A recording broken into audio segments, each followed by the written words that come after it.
Donc Sébastien Badeau, tu es VP Metaverse et Web3 chez Ledger et Christophe Vattier, tu es cofondateur et CEO de Royalties. Alors c'est une plateforme, on va dire, d'investissement dans les talents, si je puis dire. Voilà, au lieu d'investir dans les actions, En deux mots, ça marche. Oui. En deux mots, c'est une bourse où au lieu d'investir dans des sociétés, on investit dans des talents. Parce que voilà, quand vous croyez en quelqu'un, vous pouvez miser sur lui et s'il gagne, vous gagnez avec lui. Voilà, très courte. Très très bien, non, merci.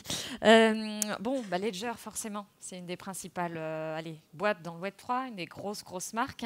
Mais en fait, derrière un peu, moi j'aime pas trop, c'est quand même un terme très marketing. Hein, le Web3, il y a 6-7 ans, on disait juste de la crypto en fait.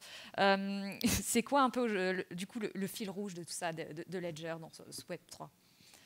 Je pense que le fil rouge, c'est avant tout la sécurité, parce qu'on pense que tout ce qui va être désintermédiation et décentralisation, c'est quelque chose d'important, mais ça ne se développera que dans un univers qui est sécurisé. Ce qu'on voit, c'est que ce soit dans la crypto classique, dans les exchanges, etc., il y a quand même encore énormément de hacks et de problèmes qui sont liés justement à cette sécurité. Et nous, notre objectif, c'est de faire en sorte que toutes les personnes qui viennent dans cet environnement-là, elles soient complètement sécurisées. Et comme il y a de plus en plus d'assets, ça a commencé avec des bitcoins, du ETH, etc., mais maintenant c'est aussi des NFT. Demain, ce sera notre identité, ce sera notre passeport, le titre de notre maison, etc., qui sera tokenisé. Donc, on pense que toute la culture et toute la possession, toute la propriété va être tokenisée. L'importance de la sécurité va aller en croissance. Et donc, nous, notre objectif avant tout, c'est de faire en sorte que chaque personne qui rentre dans le monde de la crypto le fasse de manière sécurisée. Pour l'activité là, de Royalties, par contre, elle repose pas totalement sur du Web3. Donc c'est un petit peu le contraire. Même si on pourrait penser, d'ailleurs, quand on dit une bourse d'investissement dans les talents, on se dire, chaque personne est reliée à un NFT. C'est ce qui se fait un petit peu, ce qu'on voit dans d'autres jeux. Est-ce que tu peux nous expliquer, d'ailleurs, pourquoi? Alors, du coup, pas de NFT. Alors, c'est une bonne question. D'ailleurs, beaucoup de gens croient encore qu'on est tokenisé et que les ROI sont des tokens. En fait, non. Alors, il y a un an, on s'est lancé il y a 14 mois, la bourse fonctionne depuis 14 mois. Au départ, on s'est posé la question, et si on tokenisait tout ça? Alors, on a fait des tests. On a par exemple coté Riyad Mahrez sur PancakeSwap, pour ceux qui connaissent. Et en fait, on a vu que ça ne marchait pas. Ça marche par rapport aux autres talents qu'on avait cotés qui n'étaient pas en token. En fait, on s'est rendu compte de deux choses. On se remet dans le contexte, il y a un an, il suffisait de dire blockchain pour tout d'un coup être à la pointe de la mode. Nous, le constat qu'on faisait, c'est que c'est une techno géniale, mais il y avait 95% des projets qu'on voyait à l'époque qui étaient des scams, qui étaient des choses pas sérieuses. Et on s'est dit, l'hiver crypto is coming. Alors là, ça y est, il est arrivé. Et donc, du coup, on s'est dit, c'est peut-être pas le bon moment. Et deux, surtout, est-ce que c'est utile? Parce que le blockchain en soi, c'est une technologie, elle apporte des choses, mais elle ne résout pas le cancer. Donc du coup, c'est par rapport à nos usages, est-ce qu'on avait besoin de l'utiliser? Et en fait, ce qu'on s'est rendu compte, c'est que non. C'est que nous, notre première cible, c'est les fans. C'est les gens qui aiment les talents. On a des gens très connus dans le foot, dans le rugby, etc. Et donc, on voulait que ça soit facilement accessible pour eux. Or, aujourd'hui, ça reste encore un peu compliqué de rentrer sur des exchanges, de faire des swaps, de faire des choses comme ça. Ce n'est pas à la portée de tout le monde. Et quand on regardait dans notre écosystème les gens qui avaient déjà commencé à faire des NFT ou des tokens, en fait, ce n'est pas les fans qui achètent. C'est des crypto-players à travers la planète. Donc, c'est utile, mais ça ne répondait pas à ce qu'on voulait faire. Donc, c'est pour ça qu'on s'est dit, nous, on est dans l'esprit Web3. On pense que la techno est géniale, mais on pense qu'elle est, par rapport à ce dont on a besoin, pas encore prête par rapport à notre cible. Et c'est pour ça qu'on n'est pas rentré tout de suite dans le Web3. Maintenant, on fait aussi des NFT, mais ce qu'on appelle des utility NFT, c'est-à-dire vraiment avec un usage et un service associé. Et pour nous, par exemple, les NFT, ça permet de titriser un service. Donc là, on voit vraiment l'usage. Mais faire le NFT, il y a plein de talents qui nous ont demandé « Ah, vous ne voulez pas faire nos NFT ?» La plupart du temps, on leur dit non, parce que si c'est mettre votre photo, vendre 10 000 NFT à 0,1 Ether et, entre guillemets, escroquer votre communauté, parce que ça ne vaudra jamais ça, et ça va s'effondrer un jour, on a toujours dit non. Donc, soit la techno est utile et il faut l'utiliser, soit elle ne l'est pas, ou pas assez mature, ou il y a trop de scams, pas assez de sécurité, et ça viendra. Et si winter est maintenant, le printemps arrive. Donc, un jour, ça vaudra la peine d'y aller. Et vous savez, ouais. Non, moi, je sais pas, moi je trouve ça étonnant parce que je pense qu'il y a quand même de l'utilité. La complexité, ça, je pense que c'est un fait. Et quand je parlais de sécurité par rapport à Ledger, je pense que l'autre sujet, c'est en effet le ease of use, faire en sorte que ce soit beaucoup plus facile en fait d'interagir avec un wallet, etc., etc. Et c'est sûr que, enfin, le fait qu'une adresse ETH ce soit des chiffres hexagonaux, etc., etc. Ma mère, elle comprend pas, elle comprendra jamais. Ça, c'est un fait. Mais par contre, dans l'utilité, la capacité d'avoir de la transparence sur les transactions, de savoir à qui appartient quelle chose, etc., etc. Et la formation de la communauté, moi je pense que la logique de dire oui, vendre 0,1 ETH des NFT, oui, c'est dans une logique spéculative, ça n'a pas de sens, mais dans une logique de vouloir créer une communauté, à mon avis, ça a vraiment un sens. Alors je suis entièrement d'accord. Alors là, pour le coup, je partage, parce que là, il y a une utilité et il y a l'esprit qui est là. Maintenant, si on regarde la réalité, la plupart des projets, alors jusqu'à maintenant c'est en train de changer, c'est en train de revenir plus sérieux. L'avantage d'un hiver, c'est que ça nettoie beaucoup de choses qui doivent être nettoyées. Donc ce qui va repousser au printemps va sans doute être beaucoup plus solide et beaucoup plus sérieux que ce qu'il y avait avant. Mais s'il y a eu un hiver, c'est qu'il y a eu beaucoup d'abus et qu'il y a eu beaucoup de n'importe quoi. Et donc c'était important de nettoyer tout ça. Mais oui, c'est un vrai usage, ça permet de faire des choses en communauté, on peut avoir même des gouvernances, etc. Enfin, il y a plein de choses qu'on peut faire. Mais il faut que ça soit suffisamment simple. Je pense qu'il y a encore vraiment un problème d'usage et de simplicité.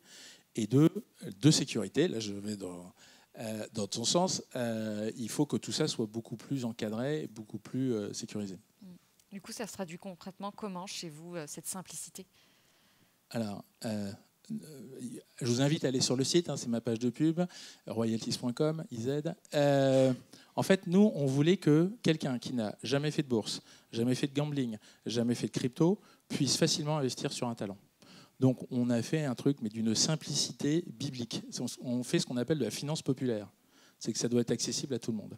Donc, et ça, quand on a essayé de le faire en crypto, on n'y arrivait pas. C'est-à-dire que, alors après, je ne vais pas rentrer dans le détail, mais il y a plein de problèmes sur les cartes de paiement, il y a plein de problèmes, enfin, il y a plein de petits sujets qui rendent encore ça trop complexe pour être vraiment facilement accessible.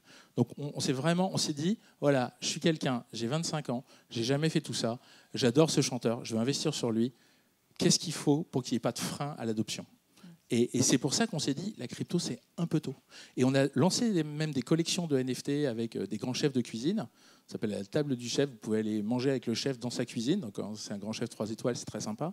Voir une brigade en action, c'est comme être backstage dans un concert. Et en fait, nous, à la fin, on le vendait comme un produit Web 2.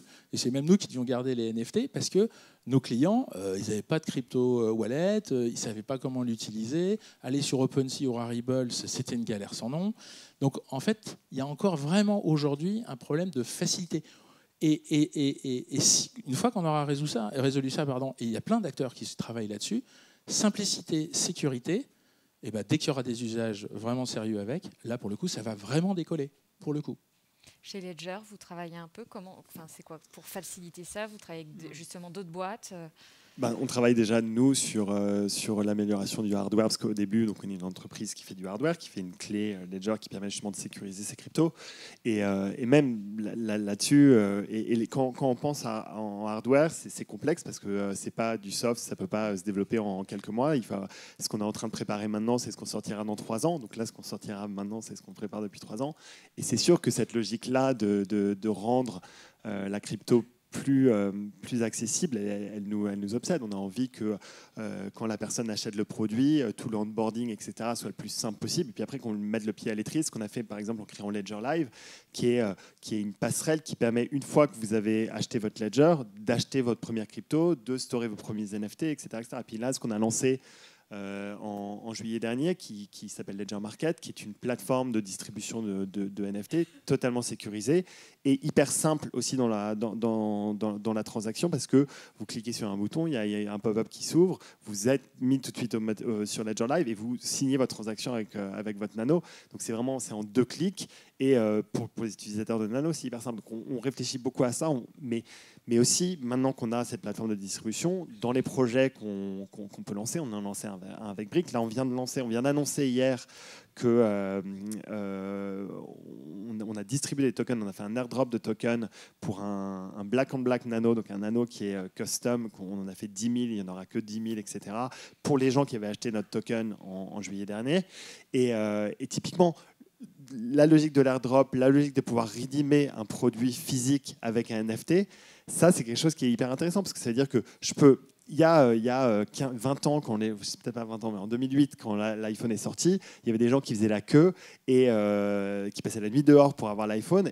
Mais au bout d'une semaine, est-ce qu'ils pouvaient dire moi, j'étais le premier à avoir l'iPhone. Il n'y avait aucune preuve du fait qu'ils avaient passé la nuit dehors et qu'ils avaient eu l'iPhone. Alors que là, aujourd'hui, les gens qui vont avoir le Black on Black Nano, même s'ils leur vendent à terme, ils pourront dire regardez, moi, j'ai le NFT qui prouve que j'ai eu ce produit avant tout le monde. Donc, je pense que cette logique de propriété digitale, qui est aussi le propre du NFT et qui est quelque chose de hyper nouveau, parce que jusqu'à présent, la seule chose qu'on pouvait posséder de manière digitale, c'était un nom de domaine.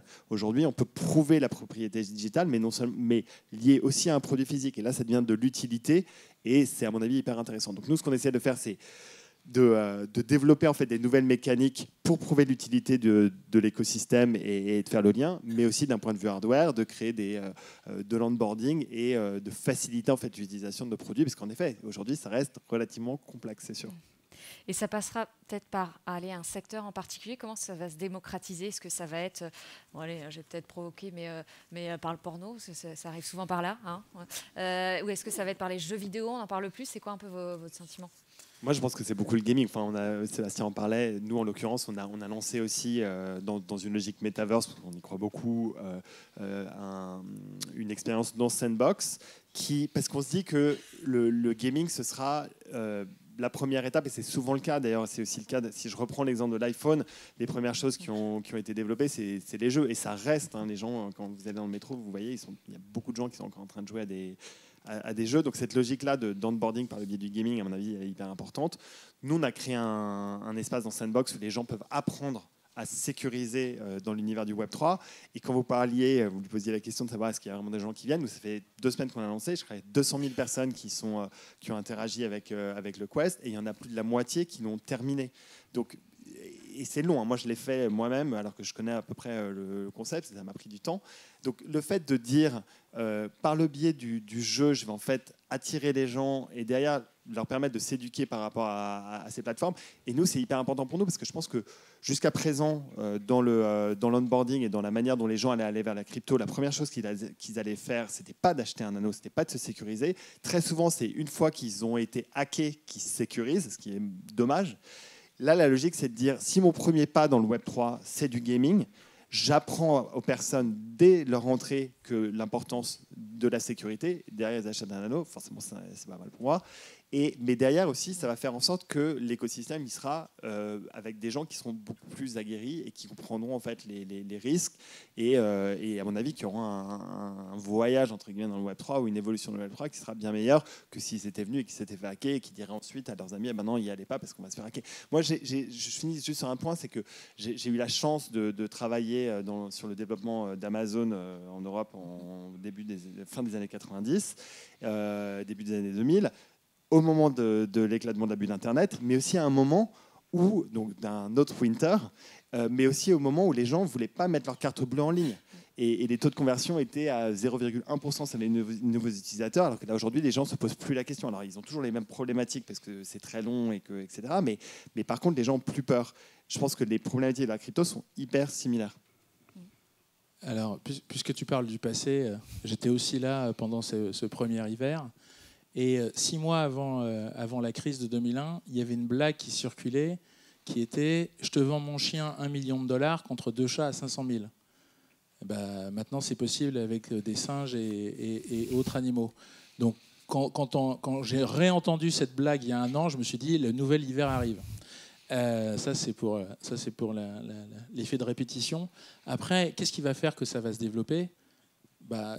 C'est les usages et c'est l'intérêt. Alors effectivement, je pense que, comme tu le disais, le jeu et le porno sont sans doute des thématiques qui sont souvent très avant-gardistes et qui ont moins peur d'utiliser des choses nouvelles que d'autres industries, qui sont peut-être plus prudentes dans l'adoption. Maintenant, au-delà des industries elles-mêmes, c'est qu'est-ce que j'y gagne ? Je vais prendre un autre exemple sur le métaverse. J'ai un de mes actionnaires qui a une boîte dans les NFT, donc qui est vraiment là-dedans, qui est au Portugal. Et l'année dernière, juste avant décembre, alors c'était dans Decentraland pour ne pas le citer, il organise une soirée, un concert avec des DJ. Et puis, il me dit, bah voilà, on était hyper contents. On avait 27% de tous les gens de Decentraland à notre soirée. Je lui dis, mais c'était un truc de dingue. 345 personnes. Alors après, comme ça a été dit plus tôt d'ailleurs, c'est le début, ça va grossir et ça va devenir gros. Mais maintenant, il faut le remettre dans son contexte. Aujourd'hui, à quoi ça sert ? Il y avait 30 millions de personnes au concert de Travis Scott dans Fortnite, hein, par contre. Mais c'est Fortnite, et je ne suis pas sûr qu'on puisse appeler Fortnite un métaverse, mais plutôt un jeu. C'est plutôt un jeu. Mais c'est là encore, quel est l'usage ? Et je pense que dès qu'on aura trouvé, et ça va venir, parce qu'il y a plein de gens qui travaillent dessus, il y a plein de gens qui ont de super idées, quand ils vont trouver des usages qui vont être sympas, et ben naturellement, ça va exploser. Donc je pense que vraiment, l'enjeu, c'est simplicité, sécurité et usage. Ouais, et puis ce que disait Sébastien aussi, c'est cette logique de créativité, de permettre aux gens de créer dans Sandbox et ailleurs. Et plus il y a de créateurs, plus il y aura des bons contenus. Et moi, ce que je vois aussi, c'est donc je pense que les artistes et toute la culture, si elle se tokenise à terme, ça va faire venir les gens, parce que les gens suivent les artistes. C'est pour ça que c'est hyper important. Et puis après, moi, ce que je vois aussi, que je trouve hyper intéressant, c'est les marques et on l'a vu, la Starbucks qui vient de faire une grosse annonce, Nike qui est en train de préparer une très grosse annonce aussi autour de tout ça. Et puis toutes celles à qui nous on parle, qui malgré l'hiver et le crypto winter, etc., continuent à avoir énormément de projets. Et elles aussi, elles vont permettre l'onboarding parce que là, des X millions de personnes ou des dizaines de millions de personnes qui sont aujourd'hui qui ont de la crypto. Le sujet, c'est pas qu'on soit à des dizaines de millions, qu'on soit à des centaines et des milliards. Et c'est les marques, c'est les artistes qui vont les faire venir, c'est ça. Et c'est la créativité et la création de super contenus, c'est sûr. Et comme le disait le patron de Binance tout à l'heure, c'est au moment de l'hiver qu'il faut investir. Je pense que c'est maintenant qu'il faut investir sur toutes ces technologies-là, sur tous ces univers-là, parce que c'est là, quand vous sortez dehors, alors peut-être pas dans la salle ici, mais quand vous sortez dehors et vous allez voir des fonds ou vous allez voir des partenaires, vous dites NFT, limite on vous jette des cailloux. Alors qu'il y a 6 mois, limite on vous embrassait sur la bouche. Donc les deux sont bien sûr trop extrêmes et donc caricaturaux dans les deux cas, c'est comme d'habitude. Mais je pense vraiment que c'est le moment d'investir, parce que c'est justement dans ces moments de basse eau qu'il y a les plus belles opportunités et qu'il faut aller sur les acteurs les plus sérieux. Bon, du coup, si on se projette, Royalties, vous allez quand même finir par aller dans le Web3 ou pas ?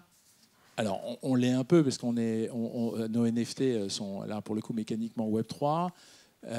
On va sans doute passer un très gros deal avec un énorme acteur dans ce mondial, dans ce secteur-là, sur la partie NFT.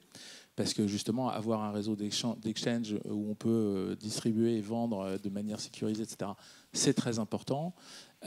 Et puis sur la partie ROI, donc sur les talents eux-mêmes, à la cotation des talents, je ne suis pas sûr qu'on passe tout de suite en blockchain et qu'on fasse des tokens de nos talents. En revanche, il n'est pas impossible qu'on fasse un token de la société elle-même, qui donne des privilèges, qui donne des services, enfin, qui aurait un sens. Donc à partir du moment où les conditions de marché seront à nouveau réunies pour le faire dans de bonnes conditions, je pense qu'on ira. Donc oui, on a un esprit Web3. La blockchain, c'est objectivement une technologie extraordinaire, sincèrement. Elle est par contre sans doute trop en avance avec les mentalités. Et c'est parce que c'est pas qu'une révolution technologique, c'est dans le cas d'espèce aussi une révolution sociétale. Et ça prend plus de temps quand on doit changer ce que les gens ont dans la tête. Donc voilà, mais oui, un jour on ira, parce que très clairement, il y a des choses dingues à faire avec. Et Sébastien, pour Ledger, et peut-être particulièrement Ledger Market, tu parlais tout à l'heure. Nous, ce qu'on essaie de faire, c'est de trouver... on parle avec beaucoup de créateurs, on parle avec beaucoup d'artistes, on parle avec beaucoup de marques pour trouver des manières en fait, d'engager avec leurs fans et de créer surtout des nouvelles mécaniques et des nouveaux moyens, justement dans une logique d'utilité et pas du tout dans une logique de spéculation. Ça, on y croit très peu, en fait. Et moi, ce que je me dis toujours, c'est ça, c'est que peut-être que dans 5 ans, un Bored Ape ou un CryptoPunk, ça vaudra 0. Ça vaudra peut-être 1 million, mais ça vaudra peut-être 0. Mais par contre, la technologie du smart contract qui est derrière, elle perdurera, ça c'est une évidence. Donc notre sujet, c'est de voir comment est-ce qu'on la démocratise. Et je pense qu'une fois de plus, on va la démocratiser en lançant des projets qui sont utiles, qui sont créatifs et qui sont intéressants et qui parlent en fait aux fans. Et donc là, on a pas mal de choses qu'on va lancer entre maintenant et la fin de l'année. On est assez occupé là-dessus. Et puis après, on réfléchit aussi à comment est-ce qu'on peut faire pour sécuriser la globalité de l'écosystème, parce qu'aujourd'hui, c'est une plateforme qui est très il y a de la curation derrière, c'est-à-dire qu'on fait un drop toutes les 3 ou 4 semaines, donc c'est quand même limité, on peut en faire qu'une trentaine ou une quarantaine par an.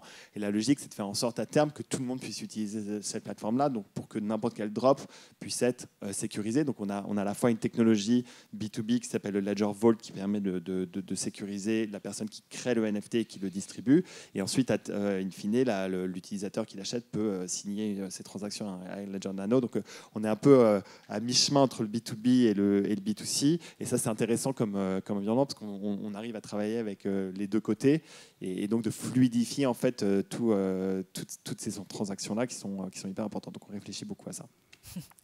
Super, merci beaucoup en tout cas pour votre témoignage.